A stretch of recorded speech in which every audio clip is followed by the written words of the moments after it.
Green ট্রাইব্যুনালের নির্দেশে বন্ধ বক্সা ব্যাঘ্র প্রকল্পের অন্তর্গত সব রিসর্ট, রেস্টুরেন্ট, হোমস্টে, কমার্শিয়াল কার্যকলাপের উপর নিষেধাজ্ঞা জারি। শীতের মৌসুমে খাঁ করছে গোটা এলাকা।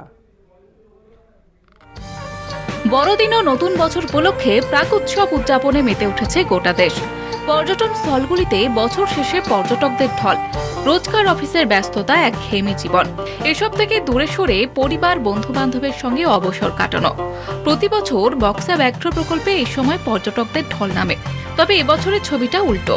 হাইকোর্টের স্টে অর্ডার উঠে যেতে গ্রিন ট্রাইব্যুনালের নির্দেশে হোমস্টে, রেস্তোরাঁ, হোটেলগুলিতে পর্যটকদের আনাগোনা বন্ধ।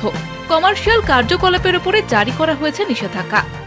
এই নোটিশটা দেওয়ার পরে 3 দিন আমাদের এই ডিসেম্বর মাসেই আমাদের সবচেয়ে মেন থাকে ব্যবসা করার। এই জায়গার থেকে আমরা প্রচুর ক্ষতিগ্রস্ত হয়েছি। পর্যটন ঘিরে এলাকাবাসী রুটি রুজি। গ্রিন ট্রাইব্যুনালের নির্দেশে বাতিল হয়েছে আগাম বুকিং। অদ্ভুত এক অনিশ্চয়তার মধ্যে দিন যাপন করছেন হোটেল ব্যবসায়ী থেকে পর্যটনের সঙ্গে জড়িত স্থানীয় মানুষজন। সম্প্রতি বন দপ্তরের তরফে একটি বিজ্ঞপ্তি জারি করা হয়েছে। বড় মরশুমে ডিসেম্বরে এই যে রাস্তার উপরে দাঁড়ায় আছি, এখন দাঁড়াইতে পারতাম না, এত ভিড় থাকতো। হ্যাঁ, এখন তো এই যে দেখতেছেন খালি খালি আছে সব, সবারই মানে পেটে লাথি পড়ছে আর কি, ক্ষতির সম্মুখীন। হ্যাঁ, প্রচুর ক্ষতি। এলাকায় 150টির মতো হোটেল, রিসর্ট, হোমস্টে রয়েছে। পর্যটন ব্যবসায় যুক্ত রয়েছেন 10,000-এর বেশি মানুষ।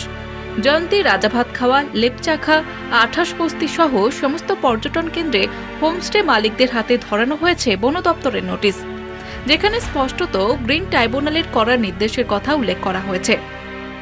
যতদিন পর্যন্ত কোর্টের অধীন বিচারাধীন আছে, সেহেতু এই হিসাবে তো নোটিশটা করতে পারে না। আর এই নোটিশটা করার দরুন আমাদের যে সমস্ত বুকিংগুলো ছিল, সেই বুকিংগুলো অবশ্যই আমরা ক্যান্সেল করে দিয়েছি। এই ক্যান্সেল করা দেওয়াতে অর্থ সংকটে ভুগছি আমরা আশা রাখবো যে এই গণতন্ত্রের যে তৃতীয় স্তম্ভ বিচার ব্যবস্থা, তার প্রতি আমাদের পূর্ণ শ্রদ্ধা, বিশ্বাস এবং আমাদের আশা আছে যে এই যদি কোনো রায় বেরোয় বা কোনো রকম কিছু হয়, সেটা মানুষের স্বার্থেই হবে এবং মানুষের এবং জনজীবনের স্বার্থে এই রায়টা বেরোবে। একদিকে ভুটানের পাহাড়, অন্যদিকে বক্সা ব্যাঘ্র প্রকল্পের দিগন্ত বিস্তৃত অরণ্য। বক্সা, জয়ন্তীতে বেড়াতে এসে ঘুরে যেতে হচ্ছে পর্যটকদের। গ্রিন ট্রাইব্যুনালের নির্দেশে হতাশ সকলে। আলিপুরদুয়ার থেকে অজয় শাহ রিপোর্ট, কলকাতা টিভি।